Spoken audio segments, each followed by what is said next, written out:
Hey up everyone, what's going on and welcome back to Sheffield United, where the plan in general remains the same. We're still doing the game prior to the transfer window closing, the general transfer window closing, and then the transfer deadline day there. Just the game that's being played has changed because we're still in the Carabao Cup. We've progressed to the 4th round, and it's the first opportunity to go up against a Big Six side. We've drawn Tottenham, which isn't fun, but we'll take it, I guess. As a result of the Carabao Cup shenanigans, we've actually played only 3 games to most people's 4. I don't know why Tottenham have only done 2. Not sure what's happened there. But 3 games played, 1 win, 1 draw, 1 loss. It's been incredibly middling, I guess would be the phrase. We've beaten West Brom, we've lost to Leeds, and we've drawn, as you saw, with Burnley. The Leeds loss, wait, what? Is this broken? Because it doesn't show you anything anymore. I will just change my view of schedule anyway, but just to include the attendances, which is a thing, thank God. But yeah, it doesn't show you who scored in general anymore. It doesn't show you the full result. That's irritating for YouTubers trying to show you how the match unfolded, because now I'm going to have to go into the match every bloody time. Nope, that's view match. How do I just look at the result? Oh, I hate this. This is stupid. Why is the summary page so weird? Why can't we just kept like the old summary page, which just showed you everything you wanted to see on one page?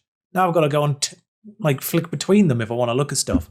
Not that it really matters. The key point here is we absolutely bottled it in the second half. It's on the left-hand side. Draw your eyes over there. This, the XG, by the way, pretty much even. It should have been a draw. Yes, they've definitely gone backwards in the match summaries in FM21. I want to say, in general, I do think the positives outweigh the negatives on FM21. I do like the skin in general, apart from its quirks, obvious quirks. I don't know if this is a bug or if it's meant to have something else here that tells you the goal scorers like you normally had. But the fact this is the match report, though, not a fan. But yes, we play Tottenham in the Carabao Cup 4th round. That's coming shortly after I get you caught up on the transfer business that's happened between last episode and now. The main news is the fact we sold George Baldock to Newcastle because they really needed another right back. As a Newcastle fan, this is incredibly baffling as an incoming, but at the very least, he is better than the 3 they already have. But for £20 million, this was a transfer saga in a sense, but he wanted a new contract. He was on £8,000 a week before this. He was on £8,000 a week. He wanted a new contract. Obviously, we can't afford any major wage improvements, particularly to fairly average players. Although in fairness, I think George Baldock is actually pretty well rounded as a player. I wouldn't have minded keeping him. But when you've got Jayden Bogle already in your team who can come through, I felt it was a player that we could let go for the right amount of money, and we offered him out for his value, which was 16 million. 2 clubs went straight in, Newcastle and Wolves. So I thought I'd leave it a little while, offer him out again later on for 25, no bites. Offered him out for 22, Newcastle came back in with a negotiable offer, which I got up to 20. So £20 million, thank you Newcastle. He's valued at less already. I think I've done a good job here. And got us £20 million plus the 10 we had for Lundstrom has given me an actual transfer budget, which we're starting to use, haven't really used yet. Pretty certain I already told you Johan Cabaye was in. Tofol Montiel is in on loan from Fiorentina. He was just a fairly decent option seemingly on a very low wage in Serie A. Obviously we maxed out our domestic loan, so I had to go abroad for any more. He's not brilliant, but he's got enough good stats to be the backup on that right-hand side. Also, he's pretty good centrally as well. I mean, he's only 2-star on here, but you look at the stats that get highlighted. A couple of the mentals are a bit lacking, but the technicals and the physicals are all there. And of course, the save in my hands is never not going to have a player from Portugal pop in at some point, and it's happened quite early on. I had a look at the Portuguese clubs, and the one that took my fancy was Shoya Nakajima from Porto on loan and paying his entire wages, which are reasonable, but more than you'd like from a loan, I'd imagine. The only downside to him is his mentals in general. You look at the ones outside of his actual role, teamwork, work rate, concentration, determination, they're all on the low side.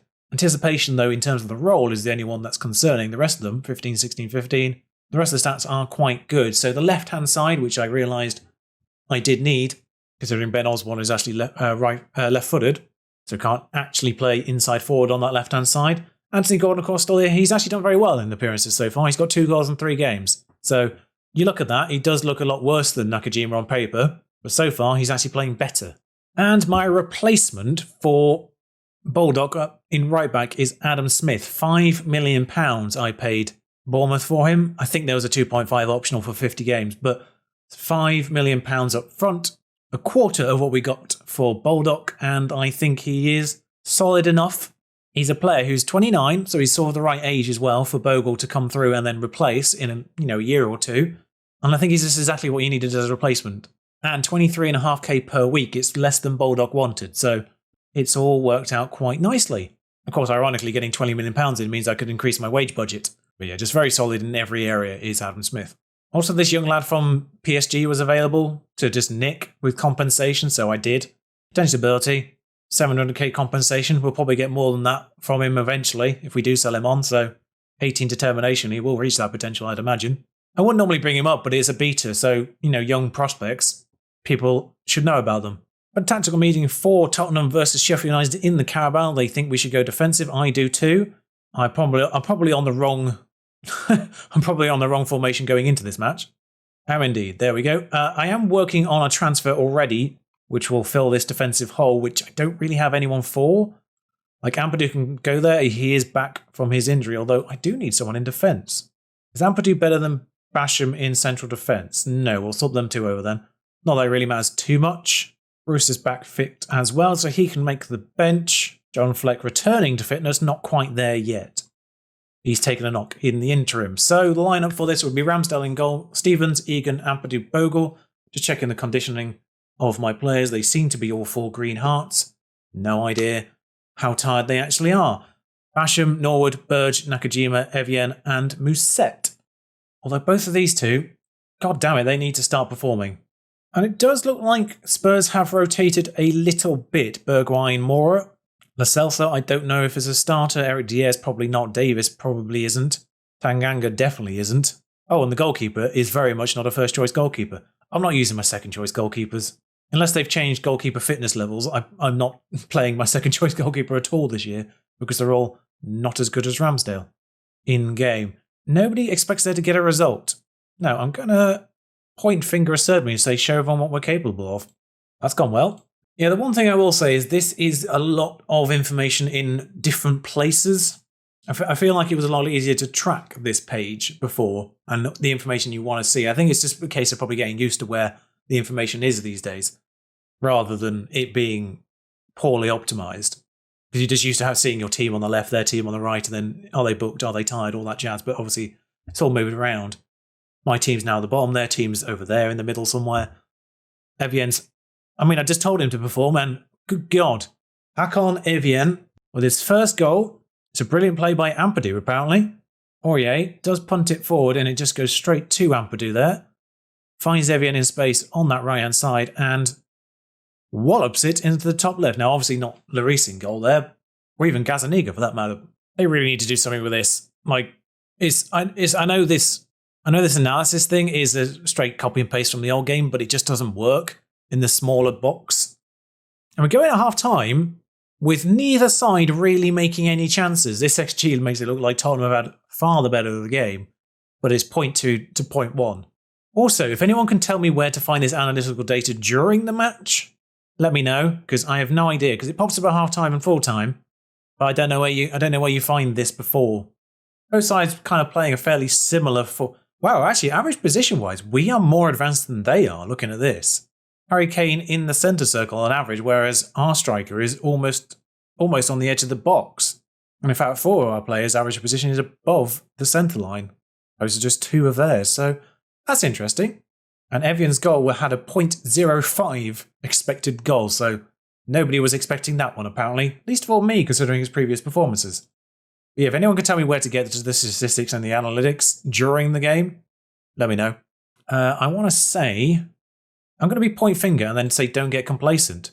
Norwood is demotivated by that, but everyone else is motivated. That is different. Have they fixed don't get complacent? Or is Norwood a midfielder? I have faith in you. Hasn't turned him around. If they're saying we should replace someone, I don't know who it was. I didn't get to read it in time before we got an actual highlight again. One thing I will say is this match engine, and I kind of want to get a little bit closer, I think, to the action here. I would say that the 3D is, oh god, that's a good move, and a very deserved goal. Paused that at a very inopportune time there. I would say the 3D match engine is significantly better. So much so that the game automatically started in a 3D mode, and I didn't even once think to change it to 2D, like I normally would. That's such a good goal by Bergwijn. Jadon Bogle has been error prone. We should replace him with Ben Osborne because he can play literally anywhere. In fact, I think right back is like the one place where Osborne isn't got any naturality. I think ironically that is the one spot in this bottom right section is the only place where he isn't got any ability at all. And that's the one place where they're telling me to swap him. I think it's because all the other replacements are on the pitch already. Basham, who can play there. Yeah, I mean, they are right. They're absolutely right. Basham to right back, I think, makes the most sense. And then replace Bogle with Cabaye, I guess. And then swap him with Norwood, I think would probably be the smart shout. Johan Cabaye getting some minutes against Spurs. Bergwijn with a corner. Dier. Oh, Cabaye is the one who clears it. And an instant impact. Don't think it really mattered who was there, to be honest. But just looking at fitness levels, Burge himself is getting a bit knackered now as well. I'll be honest, the quick sub here is not what I want to see. He actually is taking a bit of a knock, which as far as I could tell I couldn't see on the main bit there. But Ben Osborne is okay there. I figured he would be the best option. And he appears to be. I couldn't see the fact he was injured on the bottom bar there. I don't know if that's an oversight or if I was just being blind. It's another highlight for them. They're playing Jack Clark, who was a player I was contemplating trying to get in, and Bergwijn should have scored. Because Jack Clark performed way above his level for me at Burnley a couple of years ago. Well, his only problem is he is a winger, not an inside forward. And with 6 minutes to go, I am contemplating just seeing if there are any good penalty takers. Because this will go straight to penalties. Oliver Burke has 10. Ollie McBurney's is 12. Are there any bad penalty takers on our pitch? Mousset's is only 10. I'll be honest, there's not a lot of straight up penalty taking swaps here. I've just noticed Nakajima's on a 6.1. How have I not seen that up to now? We'll get Brewster on, I think, for Nakajima. I'm going to presume he's right-footed, so he'll be able to do that position all right. That I did more for the fact I know I'm going to get asked why didn't I take off Nakajima. There is a late highlight. There's 6 minutes of added time. Someone really didn't want this to go to penalties. Referee. Suspicious. Zerko on the ball now. Bergwijn. Harry Kane injured. Ampadu booked.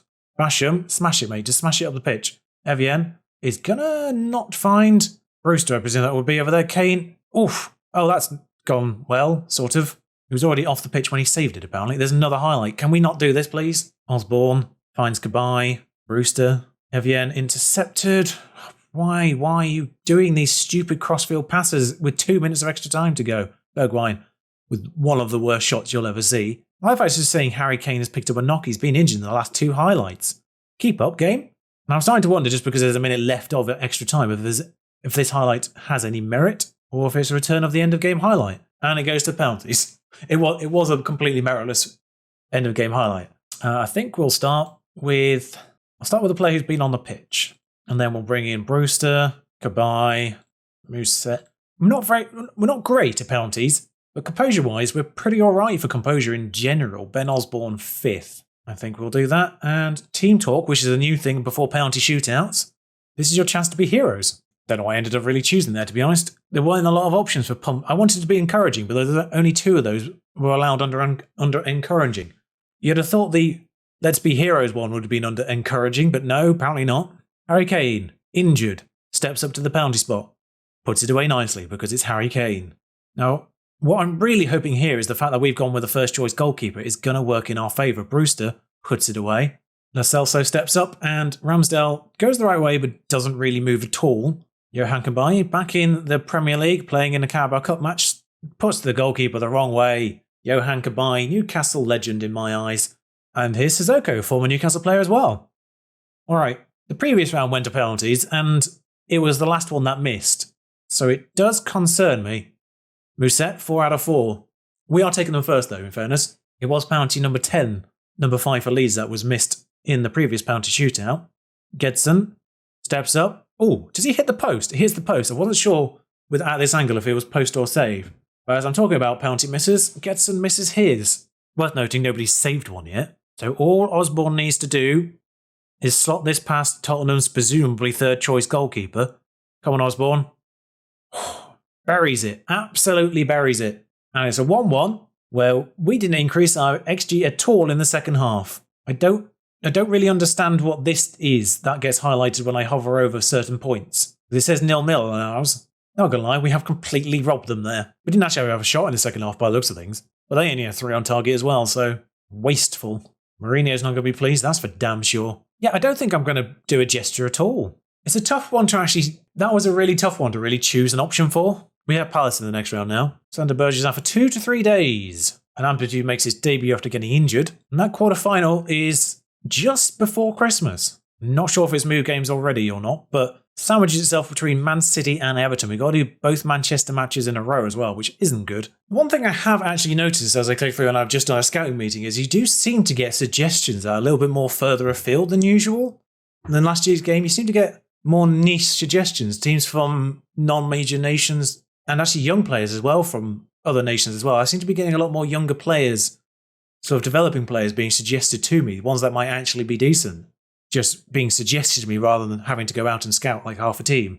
So I feel like the scouting's improved, even though I don't know if they've made a big deal about this, but to me, my options being thrown to me have been a lot more varied as the game tries to simulate the beginning of the transfer deadline day. And one thing I will say as well, the recruitment meeting thing, I think that's very good to tell your... I love that. I kind of really like the way it does it as well. It's an opportunity to tell your scouting team to search for certain positions on a short-term basis, although they did just come back with 3 34-year-olds. Now, it's worth noting the domestic window is still open for like another 2 weeks or so. Moveset's probably going nowhere. So there's one player who still needs to be confirmed. And here it is, actually, just as I say that. Roberto Gagliardini coming in at 6.5 million with a little bit of possible extras and £35,000 a week. Some wages opened up by George Baldock's sale. Does have a release fee of 32.5 million, but considering the fact we paid 6 for him, yeah. Ben Osborne doesn't... I mean, I know you can play everywhere, but you don't really play defensive midfield, you fool.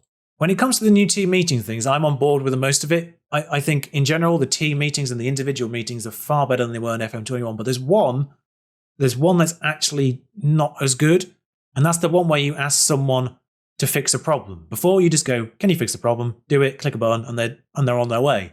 It takes about 2 seconds. Now, you've got 3 different pages and a summary before they've done it. Thankfully, Billy Sharp's fixed Ben Osborne here, a player who doesn't start anyway, and he's worried about being replaced. We have we have one more space for an over 21-year-old, basically. But Gagliardini speaks for himself. He's an actual 4-star player. We've got a 4-star player, not just 3.5, 4. For a player that we've bought for 6.5 million with a 32.5 million release fee, he's valued at nearly 18. So I'll take that. And he's got a lot of yellow. Very good mentor-y player, actually, when you look at him as well. 19 teamwork and 17 work rate with a 16 stamina to boot as well. Absolute workhorse. Comes in as a star player on 35k, which is actually less, I think, than Ryan Brewster is. Tackling 17, an absolute ball winner. I don't know why he's not more natural further back, if we're honest here. Box to box and ball winner at the top of his list here, but if you do pop him back a little bit further, you can see those ball winning attributes. Just the agility letting him down a little bit. At 26 as well, over 6 foot tall for sure. I think he's going to be bloody brilliant for Sheffield United. Considering he actually plays a reasonable amount for Inter Milan, it's a little surprising. He was actually loaned to Inter Milan twice in a row, and then they bought him. And now they were willing to sell him. Emerson at left back, though, that's an interesting one. And Socrates in central defence, 32 years old, still pretty good. Musa Marega is really, really good. Physically and mentally, he's very, very good. Finishing is okay, and the rest of his technicals aren't great. But Dennis Vavro. Now, you look quite good, my friend. Not fast, but available for 2.4 million. Now, I'm pretty certain O'Connell is listed our best central defender.